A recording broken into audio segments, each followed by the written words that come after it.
जय Hind. Welcome to mini test zone. इस video में हम क्लास 10th के इतिहास का चैप्टर नंबर 3 हिंद चीन में राष्ट्रवाद, इस चैप्टर का हम डिस्कशन करेंगे। ठीक है। और पूरे हम तथ्य को जानेंगे, यानी कि इसमें जो इम्पोर्टेंट फैक्ट है उस चीज़ को हम यहाँ पे डिस्कशन करने वाले हैं। तो चलिए शुरू करते हैं। तो देखिए, फर्स्ट है कि इंडो चाइना, जो हमारा हिंद चीन का जो क्षेत्र है वह हिंद चीन इंडो चाइना वियतनाम, लाओस और कंबोडिया, यह 3 देशों से जो है वह मिल करके बना हुआ है। नेक्स्ट, 1858 ईस्वी में फ्रांसीसियों ने वियतनाम में प्रवेश किया तथा वहां उन्होंने अपना उपनिवेश स्थापित किया। यानी कि जैसे हम अंग्रेजों ने भारत में आया था तो सबसे पहले जो है यहाँ पर पुर्तगाली आते हैं। कौन से आते हैं? पुर्तगाली आते हैं। लेकिन पुर्तगाली जो है यहाँ पर अपना उपनिवेश स्थापित करने की कोशिश नहीं करते हैं, और यहाँ पे फ्रांसीसी जो है अपना उपनिवेश स्थापित करने का कोशिश करते हैं। नेक्स्ट, फ्रांस की औपनिवेशिक योजना। देखिए, फ्रांस की जो यहाँ पे अपना क्या करता है कि उपनिवेश स्थापना करता है, इस देश को, हिंद चीन देश को अपना गुलाम बनाता है, यानी इन तीनों देशों को गुलाम बनाता है और कुछ विकास का काम भी करता है। तो इसका उद्देश्य क्या था? तो पहला जो उद्देश्य था, फ्रांस के साम्राज्य को एक यूनियन में बदलना जिसमें सभी अधीनस्थ उपनिवेश रहेंगे। यानी कि फ्रांस का जो अपने देश में साम्राज्य था उसको एक यूनियन बना देना था, यूनिटी में ला देना था। और उसका यह कहना था कि जितने भी उसके उपनिवेश होंगे सभी जो है उसके अधीन रहेंगे, यानी कि उस यूनियन के अंडर में रहेंगे। दूसरा उद्देश्य क्या था? हिंद चीन इस फ्रांसीसी महासंघ का एक स्वशासित अंग होगा। ठीक है, यानी कि जो फ्रांस के द्वारा महासंघ घोषित किया जा रहा है, स्वशासित, खुद के द्वारा, उसके द्वारा शासित जो अंग होगा उसका हिंद चीन क्या होगा? एक सदस्य होगा। ठीक है, यानी कि उसका एक अंग होगा, एक पार्ट होगा, एक सदस्य होगा। तीसरा उद्देश्य जो है वह हिंद चीन के सभी राज्यों को मिलाकर एक संघ बनाना। यानी कि हिंद चीन में जितने भी राज्य हैं सभी को मिलाकर के क्या बनाना है? एक यूनियन बनाना है, यानी कि एक संघ जो है वह बनाना है। ठीक है। नेक्स्ट, चौथा जो उद्देश्य था, हिंद चीन संघ के विदेश नीति पर एवं सेना पर फ्रांस का नियंत्रण रहेगा। यानी कि यहाँ का जो विदेशी मामले होगा, विदेश नीति होगा, जो भी फैसले लिए जाएंगे वह फ्रांस लेगा। ठीक है, जो भी जितना भी प्रकार की विदेश नीति होगा, और सेना सेना डिपेंड करता है कि फ्रांस जैसा चाहेगा वैसा सेना वहाँ पर रखा जाएगा। यानी कि जो भी फैसले लिए जाएंगे, पदों पे बहाली, नियुक्ति, ठीक है, वह सारे के सारे कहाँ से होगा? कंट्रोल फ्रांस से होगा। आगे देखिए, व्यापारिक कंपनियों का हिंद चीन में आगमन आगमन तो सबसे पहले कौन आए थे? तो सबसे पहले पुर्तगाली आए, फिर उसके बाद डच आए, फिर इंग्लैंड आए और फिर फ्रांस आए। तो फ्रांस ने, किसी ने इस पर सोचा नहीं उपनिवेश स्थापित करने का, लेकिन फ्रांस ने सोचा और यहाँ पर अपना उपनिवेश स्थापित किया। अंग्रेज लोग यहाँ पे बहुत कम आए थे, नहीं के बराबर थे। अंग्रेज लोग हिंदुस्तान तक रुक गए थे, वहाँ हिंदुस्तान से उन्हें बहुत अधिक ज़्यादा लाभ हो रहा था। आगे देखिए, शिक्षा नीति। तो वियतनाम में फ्रांसीसी किस्म के स्कूल की स्थापना। तो वहाँ पे वियतनाम में फ्रांसीसी स्कूल का स्थापना किया गया। स्थापना इसलिए किया गया कि लोगों को अपना जो है यूरोपीय सभ्यता सिखाना था। इनका स्वघोषित दायित्व था, यह दूसरे को अनसिविलाइज समझते थे और खुद को सिविलाइज समझते थे। तो ये खुद खुद का घोषित किया हुआ था कि हमें असभ्य लोगों को है वह सभ्य बनाना है। ठीक है, फ्रांसीसी पुस्तकों का यहाँ पे प्रचार किया गया। ठीक है, और टोंकन फ्री स्कूल खोलना वियतनामियों को आधुनिक बनाना था। यानी कि वियतनामियों को आधुनिक बनाना था, ये सभी असभ्य थे, उनको सभ्य बनाना था। हालांकि हम लोग असभ्य नहीं थे, बट इन लोगों का स्वघोषित दायित्व था कि ये सभी असभ्य हैं। नेक्स्ट, शिक्षा नीति का विरोध। ठीक है, शिक्षा नीति का वहाँ पे जैसे कि विरोध हुआ, तो सरकारी शिक्षा नीति के विरोध स्वरूप स्वतंत्रता आंदोलन शुरू हुआ।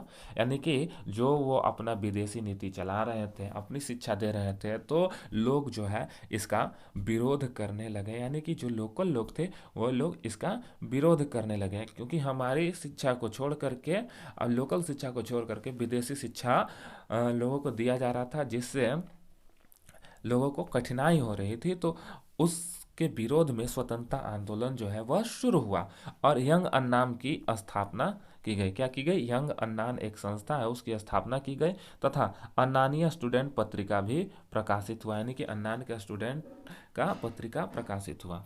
आगे देखिए, धार्मिक नीति कैसी थी? तो वियतनाम में बौद्ध धर्म के साथ साथ कन्फ्यूशियस के दर्शन का भी पूरा प्रभाव था, यानी कि यहाँ पे बौद्ध धर्म तो था ही, साथ साथ कन्फ्यूशियस जो है वह चीनी दार्शनिक थे, ठीक है, चाइना के दार्शनिक थे और इनका भी प्रभाव लोगों पर था। वहीं दूसरी तरफ जो है फ्रांसीसी ईसाई धर्म का प्रचार प्रसार कर रहे थे, ठीक है, और वियतनामियों के विरोध में स्कॉलर्स रिवोल्ट तथा होवा होवा आंदोलन भी शुरू हुआ। होवा होवा आंदोलन जो था वह धार्मिक और क्रांतिकारी प्रवृत्ति का था। तो धार्मिक नीति के खिलाफ यह सभी कार्य हुए। नेक्स्ट, आर्थिक विकास।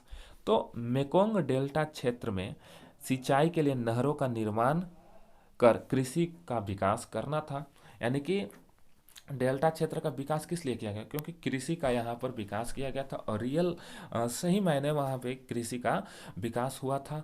और उस 1931 ईस्वी तक जो है वह वियतनाम जो है चावल के उत्पादन में प्रथम स्थान पर आ गया था।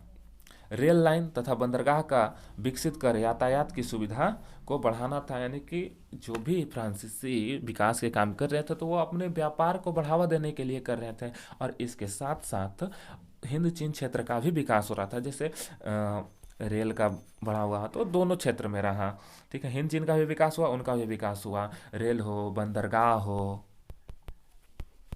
सड़क हो, ठीक है, इससे जो है देश की आधारभूत संरचना विकास होने से देश भी विकास के मार्ग पर चलता है।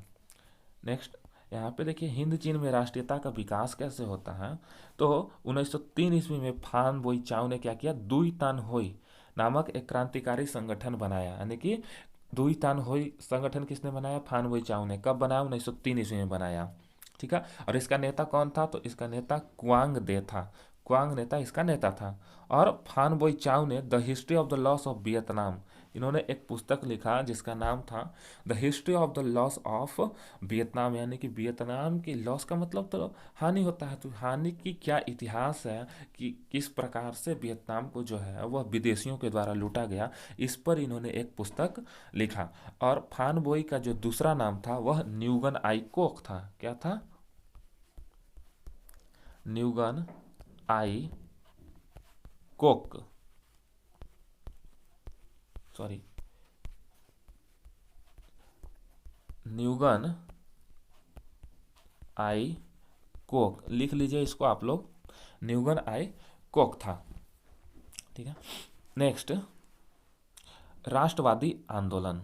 राष्ट्रवादी आंदोलन में क्या हुआ कि वियतनाम के एक राष्ट्रवादी नेता थे फान चू त्रिन, इन्होंने राजतंत्रीय स्वरूप को गणतंत्रवादी बनाने का प्रयास किया, यानी कि वहाँ पे क्या था? राजतंत्र था। राजतंत्र को इन्होंने किस रूप में बदलना चाहा? गणतंत्र में बदलना चाहा। गणतंत्र का मतलब होता है कि जो सर्वोच्च सत्ता है वह वंशानुगत नहीं होना, लेकिन ये क्या होता? वंशानुगत होता है और ये वंशानुगत नहीं होता है। तो इन्होंने गणतंत्र लाने का प्रयास किया, ठीक है। और 20वीं शताब्दी में पूरब की ओर चलो राष्ट्रवादी आंदोलन तेज हुआ, यानी कि इनका ध्यान कहाँ गया? पूरब की ओर चलो, पूरब दिशा में जो आंदोलन हो रहा है उस दिशा की ओर ये बढ़े। जापानी छात्रों द्वारा वियतनाम मुक्ति एसोसिएशन की स्थापना भी यहाँ पे किया गया। जापानी छात्रों ने मिलकर के वियतनाम मुक्ति एसोसिएशन का स्थापना किया। आगे देखिए, वियतनाम में राष्ट्रवाद। तो 1914 में देशभक्तों द्वारा एक वियतनामी राष्ट्रवादी दल नामक संगठन बनाया गया। कौन सा संगठन बना? वियतनामी राष्ट्रवादी दल। याद रखिएगा कब बना? तो 1914 ईस्वी में बना। कौन बनाए थे? तो देशभक्त लोग मिलकर बनाए थे। और हो ची मिन्ह द्वारा वियतनाम कम्युनिस्ट पार्टी की स्थापना की गई थी, यानी कि हो ची मिन्ह ने क्या किया? वियतनाम कम्युनिस्ट पार्टी की स्थापना की, ठीक है। और 1940 ईस्वी में league for the independence of Vietnam की भी स्थापना की गई। और 1945 में वियतनाम का जापानी आधिपत्य से मुक्ति तथा वियतनाम लोकतांत्रिक गणराज्य की स्थापना तथा हो ची मिन्ह का राष्ट्रपति बना, यानी कि हो ची मिन्ह जो जब वियतनाम राष्ट्रपति आज़ाद हो गया तो हो ची मिन्ह क्या बने? वहाँ के राष्ट्रपति बने। देखिए गृह युद्ध में क्या होता है, सम्राट बाओदोई का वियतनाम पर शासन हो जाता है, यानी कि यह शासन कहाँ होता है, दक्षिण में होता है। ठीक है। और 1954 में फ्रांसीसियों के वियतनाम से हार होती है, यानी कि फ्रांसीसी 1954 ईस्वी में वियतनाम में हार जाते हैं और वियतनाम पर शासन बाओदाई का हो जाता है। आगे जेनेवा समझौता, तो वियतनाम इस समझौता के तहत, यानी कि जेनेवा समझौता के तहत वियतनाम को दो भाग में बांटा जाता है, एक उत्तरी वियतनाम और दूसरा दक्षिणी वियतनाम। उत्तरी वियतनाम में साम्यवादी की सरकार थी, यानी कि वहाँ पे हो ची मिन्ह का सरकार था, और दक्षिण वियतनाम में पूंजीवादी सरकार थी। ठीक है, किसकी सरकार थी, पूंजीवादी सरकार थी, बाओदाई का सरकार था, जो क्या था, अमेरिका समर्थित था, यानी कि अमेरिका जो है इसका समर्थन करता था। वहीं उत्तरी वियतनाम में जो साम्यवादी सरकार थी, इसका समर्थन जो है वह रूस करता था, यानी कि यह रसिया समर्थित सरकार था। और ये जो रसिया है और ये अमेरिका है जो है, ये दोनों चाहते थे कि इनका जो है प्रभाव पूरे विश्व पर पड़े। रूस चाहता था कि उसके साम्यवाद का प्रभाव पूरे विश्व पर पड़े, और अमेरिका चाहता था कि पूंजीवाद का प्रभाव पूरे विश्व पर पड़े। नेक्स्ट, नेशनल लिबरेशन फ्रंट की स्थापना। तो उत्तरी और दक्षिणी वियतनाम में क्या हुआ कि युद्ध हुआ, भयानक युद्ध किया। वहाँ पे अमेरिका भी जो है वह पूरा भयानक युद्ध किया, नापाम बम गिराया, एजेंट ऑरेंज बम का इस्तेमाल किया। ठीक है, रासायनिक पदार्थों का यहाँ पे इस्तेमाल किया, और इसकी आलोचना भी हुई। अमेरिका द्वारा यहाँ पे जो कृत्य किया गया इसकी आलोचना भी की गई, और हॉलीवुड के द्वारा यह आलोचना किया गया। और दक्षिण वियतनाम को अमेरिकी सहायता दिया जाता था नेशनल लिबरेशन फ्रंट की स्थापना करके। ठीक है, तो अमेरिका चाहता था इसका प्रभाव पड़े, लेकिन अमेरिका ने यहाँ पे खूब तबाही मचाया था, बहुत ज़्यादा तबाही मचाया था। ठीक है, लोगों को ऐसे जिंदे मार दिया जाता था। अमेरिकी सैनिक जो है वह लोगों को घेर करके मार देते थे। तो वीडियो यदि अच्छा लगा हो तो इस वीडियो को अवश्य लाइक करें और अपने दोस्तों में शेयर करें। आपके जितने भी व्हाट्सएप ग्रुप है, study related WhatsApp group, Facebook group हो, तो उसमें इस वीडियो को ज़रूर शेयर करें, ताकि सभी 10th क्लास के स्टूडेंट्स इसका लाभ ले सकें।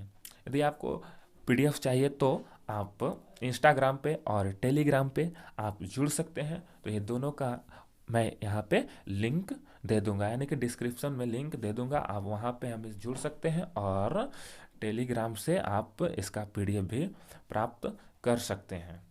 तो धन्यवाद।